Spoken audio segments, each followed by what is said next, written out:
Moi, je suis vraiment très satisfait qu'on ait réussi à mener à bien cette table ronde, cette journée.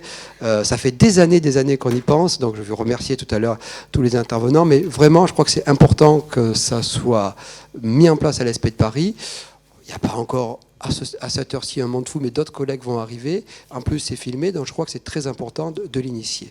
C'est important parce que, bon, on est en pleine actualité. Bien sûr, c'est la semaine avec le 17 mai de Journée internationale de lutte contre l'homophobie. Il y a le rapport de SOS Homophobie qui a été publié hier, je crois, avec quand même des éléments, plus de 66%, je crois, d'agressions qui ont été homophobes, qui ont été recensés l'année dernière, avec même une par jour, je crois, en fin d'année.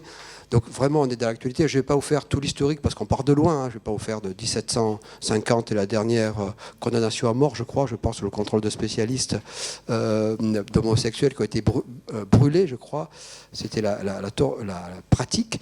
Place de grève devant la mairie de Paris actuelle. Donc les lois, bien sûr, les progrès ont eu lieu, puisqu'après il y a eu la loi La Révolution, qui a déjà supprimé le crime, je crois, de sodomie, qui était puni du bûcher, si je ne me trompe pas, vous me direz si je me trompe. Puis 1791, puis après, bien sûr, 82, le 4 août 82, et la loi Badinter, là j'ai connu, j'étais né cette fois-ci qui était une forme de mettre une égalité de majorité sexuelle entre les hétérosexuels et les homosexuels, puis le Pacs, puis le mariage pour les couples homosexuels. Donc je ne vais pas faire tout le discours, ce n'est pas le lieu. Mais vraiment, je crois que pour l'ESP de Paris, c'est important, parce que le chemin parcouru, il a été au niveau national, il a existé aussi au niveau de l'éducation nationale et de l'ESP. Je vais citer juste une anecdote. Il y a quelques années, quand on a mis en place le tronc commun de formation, Stéphane Olive, qui était directeur adjoint alors à l'ESP, avait proposé qu'il y ait une option qui puisse être sur la lutte contre l'homophobie. Et certains collègues ici nous avaient dit, mais est-ce que c'est vraiment important de traiter des sujets d'actualité comme cela? Est-ce qu'il n'y aurait pas d'autres sujets plus importants? Donc, c'est pas vieux, c'était il y a 5 ans. Donc bon, le chemin est là aujourd'hui. Donc même si effectivement il y a beaucoup de choses à faire, on voit bien, il faut être vigilant.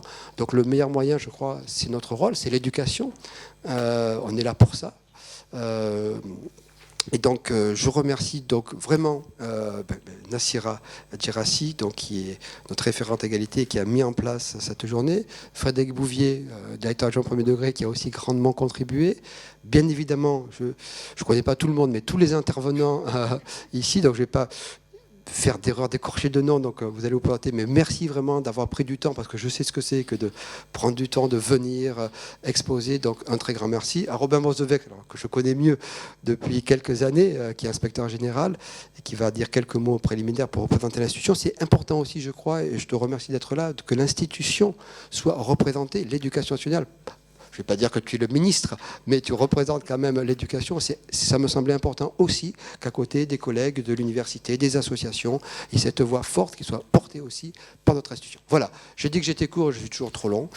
Les gens qui me connaissent le savent. Mais j'arrête là. Donc merci à vous d'être là ce soir et je te laisse la parole tout de suite. Merci Alain. Donc, en effet, je remercie Alain Frugière et Nassira Djerassi pour votre invitation. Je suis ravi d'être ici parmi vous pour ce moment important. Donc, on m'a demandé d'introduire en présentant la façon dont l'éducation nationale se mobilise dans la lutte contre l'homophobie, la transphobie et plus largement les LGT-phobies plus globalement. Donc peut-être, je suis inspecteur général depuis 1 an. Avant, j'étais formateur d'enseignants et j'ai travaillé ici à l'IFM de Paris, donc il y a quelques années. Donc je suis ravi d'être dans ces murs à nouveau. Et je suis plus particulièrement dans le groupe Sciences et Technologies du vivant, de la santé et de la terre. Donc le plan de la présentation d'introduction de cette table ronde est le suivant. Je vais d'abord présenter quelques enjeux liés à cette question, des enjeux essentiels. Tout d'abord en lien avec la question de la transmission, du partage des valeurs de la République. Puis présenter quelques constats que des collègues ne manqueront pas de préciser, d'actualiser ensuite. Des constats alarmants concernant la situation des jeunes. Lesbiennes, gays, bi, transsexuels, queer, intersexes, donc cet acronyme LGBTQI que vous retrouverez dans plusieurs des diapos. Et enfin, présenter de façon non exhaustive, mais un état des lieux de certaines actions menées par notre institution, donc par l'éducation nationale. Alors, tout d'abord, du point de vue des enjeux, je tiens à rappeler que cette question, qui finalement réunit pas un amphi plein aujourd'hui, mais je pense que beaucoup de collègues n'ont pas encore conscience de l'importance et de la transversalité de cette question, puisque finalement on touche du doigt la question qui est au cœur des fondements de l'école et des missions de l'école, puisque là j'ai cité, donc je ne sais pas s'il y a beaucoup d'étudiants en master MEF présents, mais en tout cas pour ceux qui sont là, je crois que c'est important de rappeler, mais vous le savez déjà, que dans les missions de l'école, outre la transmission des connaissances, nous rappelle le Code de l'éducation, donc l'article 1, la nation fixe comme mission première à l'école de faire partager aux élèves les valeurs de la République. Le service public de l'éducation fait acquérir à tous les élèves le respect de l'égale dignité des êtres humains, de la liberté de conscience et de la laïcité, par son organisation et ses méthodes, comme par la formation des maîtres, donc on est ici dans le lieu qui lui est consacré, il favorise la coopération entre les élèves. Donc on voit ici le rappel essentiel de cette mission de partage des valeurs de la République. Donc, ma petite zapette a du mal. Et dans ces valeurs, liberté, évidemment. Je rappelle Simone de Beauvoir, se vouloir libre, c'est aussi vouloir les autres libres. Libres notamment de leur orientation sexuelle. Égalité, égale dignité des êtres humains, nous rappelle le Code de l'éducation, et qui passe par le refus des hiérarchies, hiérarchie entre sexes, hiérarchie entre orientations sexuelles. Fraternité, notamment, l'institution se doit, chacun se doit d'un soutien renforcé à ceux qui souffrent le plus et ceux qui sont l'objet de situations haineuses et de discrimination. Donc on a tous à participer à la mise en place, c'est pas le terme, mais à l'exercice de la bienveillance pour tous à l'école qui vise le bien-être de tous les élèves, évidemment, quelle que soit leur identité sexuelle, leur orientation sexuelle. Et donc, vous le savez, l'éducation au respect d'autrui fait partie des fondamentaux et donc est au cœur des missions de l'école. Alors, par rapport à ces enjeux essentiels, en contraste, on peut voir que des constats sont assez inquiétants, restent inquiétants et alarmants par rapport à la situation des jeunes LGBTQI. Donc là, je cite le résultat d'une enquête menée, mais j'ai vu que certains l'avaient dans la salle, d'une enquête menée par la Fondation Jean Jaurès et la DILCRA, Délégation interministérielle à la lutte contre le racisme, l'antisémitisme et la haine anti-LGBT, menée par l'Institut IFOP en 2018. Donc 994 personnes LGBT, jeunes LGBT ont été interrogées et on voit ici que 26% déclarent avoir fait l'objet d'injures et de menaces verbales en raison de leur orientation sexuelle ou de leur identité de genre ou préférence pour des personnes du même sexe. 26%. Donc un quart, c'est tout à fait considérable. 13% ont fait l'objet d'atteintes aux biens ou à des agressions physiques sur leur personne. Alors, d'autres enquêtes, notamment, vous le savez, depuis la dernière enquête, l'ADEP a inclus, donc la direction de l'évaluation de la prospective et de la performance, la branche statistique du ministère, mène une enquête régulièrement sur le climat scolaire, une enquête de victimation auprès des jeunes, et a inclus dans la dernière enquête des questions relatives à l'homophobie. Et donc 4% des lycéens, 3,9 exactement, en lycée général et technologique, qu'ils soient LGBT ou non, présumés, déclarent être l'objet d'insultes homophobes, et davantage en lycée professionnel, presque 5% font l'objet de ces insultes. Quand on interroge les jeunes, 72% expriment, les jeunes LGBT, un fort niveau d'appréhension face à l'école, qu'il s'agisse des pairs ou de l'institution. Et donc l'expérience scolaire est déclarée comme étant mauvaise ou très mauvaise. Donc ce constat est très noir, 72%. Et ce qui conduit, dans les situations les plus dramatiques, à des tentatives de suicide qui sont 2 à 4 fois... Alors là, les chiffres seraient sûrement actualisés. Vous aurez peut-être, les collègues, des chiffres plus précis et plus actualisés, parce que là, il date de 2014, une enquête de l'INPES.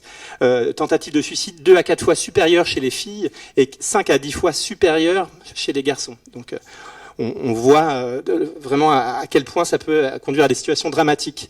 Alors, la LGBT-phobie, elle est multiforme, elle se manifeste très régulièrement dans les cours d'école par des injures homophobes, lesbophobes, etc., transphobes, qui sont très fréquentes. Ces violences peuvent être plus anodines, mais tout aussi blessantes. L'indifférence, la gêne, la peur et également l'invisibilisation dans une école et une société plus largement qui est hétéronormée et qui rend invisibles certaines orientations sexuelles. Alors, par rapport à cette homophobie, transphobie, ça pose évidemment des problèmes relatifs à la construction de l'image de soi, à l'estime, à la baisse de la réussite scolaire. Ça peut conduire à du décrochage, voire, on l'a évoqué avec les statistiques, à des situations de suicide. Donc, face à cette première introduction qui pointe certains enjeux, certaines difficultés face auxquelles l'école doit agir, j'ai décidé de présenter quelques actions. Donc, ce n'est pas exhaustif. Donc, c'est un peu le petit plan à l'après-vert de ce que je voudrais vous présenter. Donc, je ne vais peut-être pas avoir le temps de tout aborder. Je vais commencer par la campagne qui a été engagée en janvier 2019, qui s'intitule Tous égaux, tous alliés, qui est donc destinée aux établissements scolaires. Donc là, vous voyez un exemple d'affiche. Ça suffit, je m'engage contre les violences homophobes et transphobes.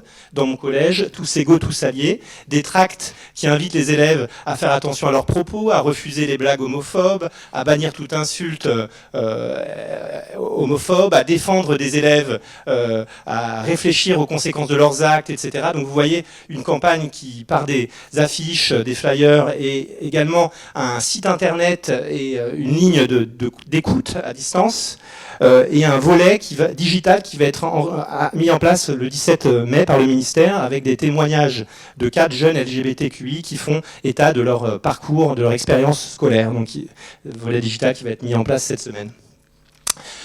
Au niveau national a été engagée également une dynamique de formation qui avait été annoncée, vous l'aviez probablement entendu, en novembre 2018, un plan de lutte contre les violences LGBT-phobes et qui prévoit une mise en œuvre de formation obligatoire pour tous les enseignants sur ces questions, une sensibilisation.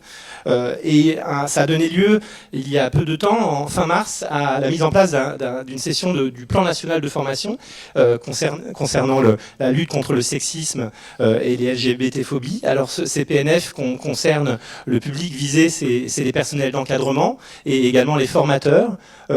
Il a réuni 120 personnes et l'objectif, 120 personnes venant de toutes les académies, et l'objectif du PNF, c'est ensuite de pouvoir être démultiplié en académie par la mise en place d'actions académiques départementales. Donc l'enjeu là du PNF, et il aura réussi seulement si chaque territoire met en œuvre ensuite des actions visant tous les personnels de l'éducation nationale dans tous les territoires. Donc là, il y a une démarche qui a été engagée au niveau national. Maintenant, il faut qu'elle se suive d'action partout. Des référents égalité également ont été mis en place. Donc il existe dans chaque académie un chargé de mission académique, égalité filles-garçons. Et cette année ont été mis en place des référents égalité dans les collèges et les lycées. Les proviseurs ont été amenés normalement. Alors vous me direz, les stagiaires, si vous savez qui est le référent égalité dans votre établissement. Mais logiquement, un personnel, professeur ou autre personnel d'éducation, a été nommé, ou devrait l'être en tout cas, référent égalité. Et vous voyez, les actions qu'ils ont à mettre en œuvre sont multiples. Diffuser au quotidien une culture de l'égalité, développer à l'échelle de l'établissement des actions de prévention et d'éducation en direction des élèves, contribuer à la sensibilisation, l'information des personnels, améliorer la lutte contre le harcèlement et le cyberharcèlement sexiste, et enfin renforcer, et c'est au cœur de notre réunion aujourd'hui, renforcer la lutte contre les LGBT-phobies. Celles-ci se fondent notamment sur la perpétuation des stéréotypes sexistes. Donc vous voyez qu'ici le référent s'appelle égalité filles-garçons. En réalité, c'est bien de l'égalité entre toutes les personnes dont il est question, malgré le nom qui semble peut-être un peu réducteur, filles-garçons. On le voit bien que la question des LGBT-phobies fait partie des missions de ce référent. Alors, les actions sont, et là on ne peut que remercier et souligner l'importance du rôle des associations qui interviennent dans le champ scolaire, donc qui sont là aujourd'hui et je m'en félicite. Donc le ministère soutient des associations dont l'action est centrale, des associations qui sont agréées. Donc il existe plusieurs niveaux d'agrément, un agrément national par le ministère. Donc là, plusieurs associations sont agréées ou en cours de renouvellement de leur agrément ou de demande d'un nouvel agrément, donc, dont SOS Homophobie qui est ici à la table, le Refuge, Estime, Contact, Mac Jeunes LGBT, 6 animations, 6 associations. Et il existe aussi des associations qui sont agréées au niveau académique et d'autres qui n'ont pas un agrément académique, mais qui interviennent plus ponctuellement dans les établissements. Donc il y a les différents degrés, je dirais, de partenariat. Et le service d'aide que j'ai évoqué précédemment, écoute contre l'homophobie.org, est justement délégué, géré par l'association, donc 6 associations. Donc un rôle central assuré par ces associations. Les instances également devraient se saisir de ces questions quand certaines le font évidemment. Là, je cite un exemple. Donc, les instances, qu'elles soient au niveau académique ou au niveau établissement, donc le comité d'éducation à la santé et à la citoyenneté, le travail autour de l'égalité, de la lutte contre les violences sexistes et sexuelles est à l'agenda de ce comité. Le conseil de vie collégienne, conseil de vie lycéenne et les déclinaisons académiques, le CAVL. Donc ici, vous voyez par exemple, c'est pas très récent, mais je vous ai mis la fiche d'une action menée par le CAVL de Clermont-Ferrand qui, en 2013, a mis en œuvre, a développé un court-métrage visant à lutter contre l'homophobie à l'école. Donc c'est les lycéens eux-mêmes qui s'organisent, soit à l'échelle de leur établissement ou là à l'échelle académique, pour œuvrer contre les LGBT-phobies. Alors, l'éducation nationale a comme premier partenaire les parents d'élèves au cœur donc, de notre système éducatif. Donc, dans une optique de co-éducation, de co-responsabilité, le ministère informe les parents. Donc là, vous pouvez voir qu'il y a un site qui s'appelle La Mallette des parents, qui est destiné à communiquer avec les parents de l'école, mais aussi du collège. Et donc, vous voyez une fiche de lutte contre l'homophobie et la transphobie, donc, qui est rédigée à destination des parents d'élèves. Il existe aussi les parents participent aux instances, le CESC, les conseils d'administration, et dans de nombreux établissements, il existe des espaces parents pour dialoguer, et la question de l'égalité, de la lutte contre l'LGBT-phobie est un des points importants à aborder avec les parents. Alors, on s'était vu, pour certains d'entre vous, j'étais intervenu dans la journée de rentrée sur cette question de l'égalité à la sexualité, de l'éducation, à la sexualité. Alors, elle n'est pas récente, cette éducation à la sexualité, puisqu'elle est dans le Code de l'éducation depuis 2001, et elle impose 3 séances annuelles, de l'école au lycée. Donc, chaque jeune devrait bénéficier de ces séances, en plus des enseignements qui intègrent des questions de sexualité, en SVT par exemple, mais dans d'autres disciplines. La circulaire réglementaire datait de 2003, la précédente, et elle a été actualisée en septembre, à la rentrée précédente. Et vous pouvez voir que l'éducation à la sexualité, elle est parfois mal comprise, car réduite au champ biologique, à la dimension biologique du fonctionnement de notre corps, de la procréation, de la lutte contre les IST, le sida, la contraception, les IVG. Donc vous voyez toute cette dimension liée au changement de notre corps à la puberté.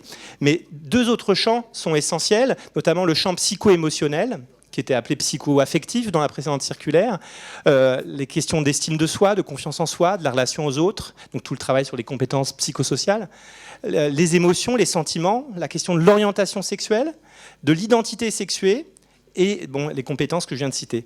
Le volet juridique et social, les rôles sexuels et stéréotypes de genre, le développement de l'analyse face aux facteurs socio-environnementaux, notamment l'égalité, l'homophobie, le harcèlement. Donc, ce document que je cite, il est sur le site du ministère, le site Eduscol, donc il y a un portail dédié à l'éducation à la sexualité.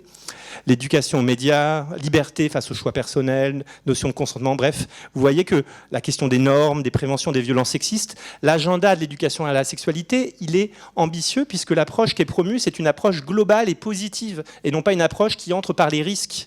Donc c'est quelque chose d'essentiel, mais on a encore, même si elle est ancienne puisqu'elle date de 2001, énormément de travail à faire. Elle est loin d'être mise en œuvre partout comme les textes le prévoient.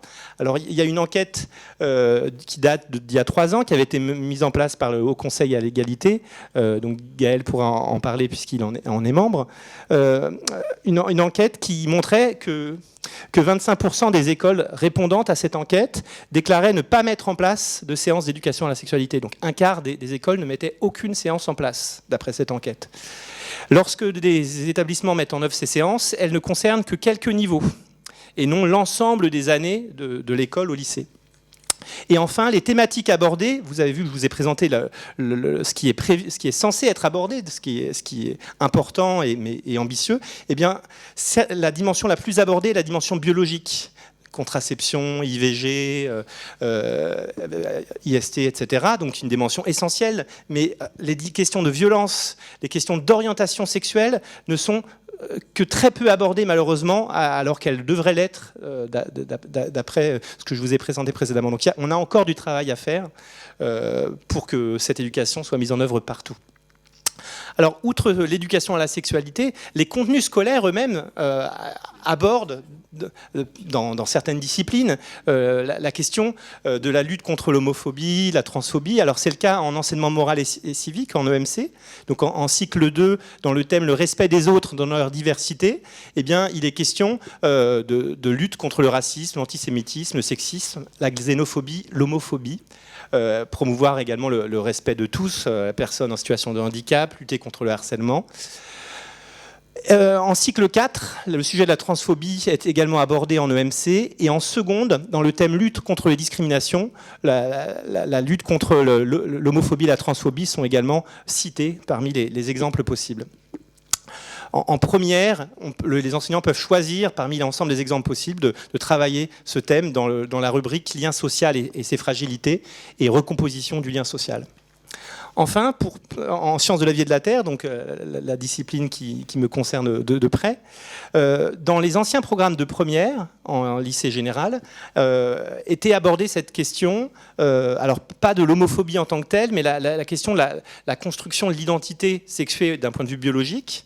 Ce thème est déplacé avec la réforme dans les futurs programmes de seconde à la rentrée, et je vous lis un extrait du programme. Il est indiqué que les élèves doivent pouvoir différencier à partir de la confrontation de données biologiques et de représentation sociale, ce qui relève de l'identité sexuelle, des rôles en tant qu'individus sexués et de leurs stéréotypes dans la société, qui relève de l'espace social, et donc de distinguer l'identité sexuelle de l'orientation sexuelle, qui relève de l'intimité des personnes. Donc bien distinguer l'identité, dont on va étudier une partie en biologie, c'est ce qui relève de la construction biologique, mais en montrant qu'on ne peut pas réduire les individus à cette dimension, qu'on est évidemment des êtres sociaux. Donc cet aspect est abordé en SVT. Vous le savez, ça avait fait toute une polémique lors des programmes précédents en 2011, et on voit bien à quel point certains groupuscules idéologiques peuvent remettre en cause les enseignements et plus globalement la laïcité, une forme de remise en cause laïque de nos enseignements. Alors, je vais peut-être pas aborder ce point-là de façon détaillée, sinon je serais trop long. C'était pour dire que justement, d'aborder en biologie très rapidement la différence entre le sexe génétique, le sexe gonadique et le sexe phénotypique, c'est un bon moyen pour montrer que l'identité biologique, eh bien, elle n'est pas binaire. Que finalement, quand on parle d'identité biologique, de quelle identité on parle? Est-ce qu'on parle de nos chromosomes sexuels? Est-ce qu'on parle des gonades qu'on possède? Ou bien des caractères sexuels primaires et secondaires déterminés par nos hormones gonadiques?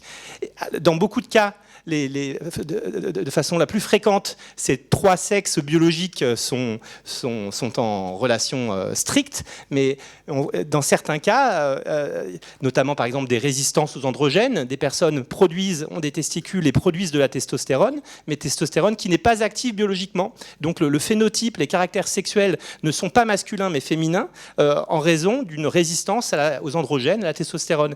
Et on a des cas de personnes donc dites intersexes qui sont nées avec des caractères sexuels qui ne correspondent pas totalement à ces définitions binaires, puisqu'on voit bien que biologiquement, rien que biologiquement, sans même aller chercher la question sociale, rien que biologiquement, on ne peut pas avoir une approche binaire et réductrice. L'identité, elle est aussi psychologique, affective, comment je me sens dans mon corps, comment je me ressens, et elle est également sociale. Et on touche à la question là de la transidentité, des transgenres, où l'identité de genre n'est pas nécessairement en accord avec l'identité assignée à la naissance sur la base du sexe biologique. Donc tout ça nous amène vraiment à remettre en cause et à aider les jeunes à remettre en cause une vision simpliste, une vision binaire, une vision réductrice, manichéenne, qui opposerait femmes et hommes, comme s'il n'y avait que ces deux sexes biologiques. Rien que biologiquement, ça ne tient pas la route. Et les orientations sexuelles, comme s'il n'y avait que homo, hétéro, enfin bref. Voilà, la biologie aussi invite à cette critique par rapport à la binarité. Une pédagogie de l'égalité. La pédagogie de l'égalité, elle est importante parce qu'il ne faudrait pas, et c'est pour ça que ça concerne tout le monde, il ne faudrait pas qu'elle soit vue comme quelque chose qui vient en plus. Et l'échec pédagogique viendra du fait, enfin Gaël en parlera, et les collègues en parleront sûrement mieux que moi, mais si on envisage que l'égalité, ça vient en plus, ben on aura tout raté. C'est-à-dire que c'est au cœur même de ces enseignements au quotidien qu'on doit mettre en œuvre une pédagogie de l'égalité dans ses choix d'exemples, de contenu, dans l'attention qu'on peut avoir aux manuels qu'on donne aux élèves, aux situations, dans l'attention qu'on a au respect de tous dans la classe, dans la relation entre élèves, dans la manière dont chaque prof s'adresse aux élèves. Je vous donnerai un exemple. Je rentre en classe et j'entends la maîtresse qui dit « Oh, que tu es jolie avec ta barrette aujourd'hui, que tu es mignonne ». Le garçon qui rentre après « Oh, les belles baskets, tu vas faire du sport aujourd'hui ». Et vous voyez comment on entretient qu'une fille doit être jolie, doit être belle, comment un garçon il est sportif, comment, de façon inconsciente, par quelques mots et la manière de s'adresser aux élèves, on va entretenir des stéréotypes de genre qui sont, et quand on parle à l'enseignant, il a pas nécessairement conscience parce que très souvent c'est intégré même dans notre manière de se comporter. Donc, et là, je voulais vous montrer que finalement, quand on travaille la maîtrise de la langue à l'école, en choisissant des albums de jeunesse qui permettent d'aborder les différentes formes familiales, l'homoparentalité, mais deux papas par exemple, un air de famille avec des familles qui sont toutes différentes, eh bien on peut avec les élèves, en travaillant la littérature de jeunesse, en maîtrise de la langue, donc en français, aborder la question de l'égalité au cœur même de son travail de didactique du français. La question de l'amour qui est travaillée en français également, des émotions, de l'amour. On peut aborder les questions du fait d'aimer quelqu'un du même sexe, la princesse qui n'aimait pas les princes, Jérôme Parker qui aime un garçon, et sortir des schémas classiques de l'hétérosexualité.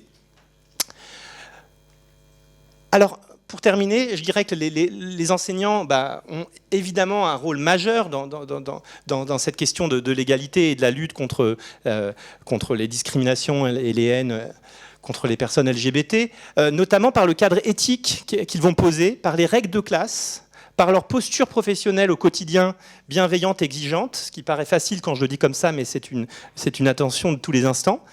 Et j'avais l'air d'individualiser en disant ça, mais c'est bien à l'échelle du collectif et de la dynamique de l'établissement que les choses vont se jouer énormément. Et là, je voulais citer... Pardon, je suis allé un peu vite. Vous pourrez, si vous voulez aller plus loin sur la question, j'ai beaucoup apprécié l'intervention de Gabriel Richard, qui était intervenu dans le PNF contre le sexisme et la LGBT-phobie, donc qui est post-doctorante dans le même laboratoire que Gaëlle Pasquier au l'IRTES à l'UPEC. Donc elle a une conférence qui est en ligne et qui est vraiment très intéressante. Et je lui emprunte cette citation où, dans son corpus de thèse, elle a interrogé en sociologie un certain nombre d'élèves. Et là, une élève de 19 ans disait: j'ai un prof, la première chose qu'il a dite, c'est « Je ne veux aucun propos homophobe, aucun propos raciste et aucun propos contre David Bowie ». Ça a été les 3 règlements de sa classe, et surtout venant d'un hétéro, je crois que les gens ont compris qu'ils pouvaient combattre l'homophobie sans se faire traiter de gay. Autrement dit, ça pose la question aussi des professeurs, des alliés quelque part. Tous les enseignants ont à agir pour l'égalité de l'ensemble des élèves, le refus d'insultes, le refus de l'homophobie. Et là, quelque part, cet élève a apprécié aussi d'être reconnu et d'être respecté. J'en termine pour dire que vous avez bien senti à travers les différents exemples que le système, notre institution, l'éducation nationale, a engagé une dynamique importante, mais les efforts sont à fournir à tous les niveaux, que ce soit en formation comme ici à l'ESP, et donc cette table ronde elle est vraiment essentielle comme tu l'as rappelé Alain, dans les académies, dans les départements, dans les établissements, le pilotage est important, que ce soit par les inspecteurs, IEN, IPR et les chefs d'établissement. Donc si on veut que les choses se mettent en œuvre de façon effective partout, on a tous collectivement du travail à faire. Les enjeux sont affichés, reconnus par l'institution, mais c'est sur le terrain que les choses se passent. Et ce qu'il faut que tout le monde comprenne aussi, c'est que finalement, en luttant contre les LGBT-phobies, on rend service à tous les élèves. On rend service à tous parce que finalement, en aidant les élèves à lutter, à prendre conscience et à déconstruire certains stéréotypes, eh bien, ce sont les mêmes logiques de réduction d'une personne à une de ses caractéristiques et ensuite de généraliser à l'ensemble des personnes qui ont cette caractéristique de couleur, de sexe, d'origine régionale, etc. Et donc, c'est à la base ces stéréotypes du sexisme, du racisme, de la haine anti-LGBT. Donc, aider les jeunes à déconstruire ces stéréotypes est essentiel. Et agir en faveur du bien-être de tous, des relations entre les élèves, c'est évidemment favorable au climat scolaire d'un établissement et qui bénéficiera à tous les élèves. Je vous remercie.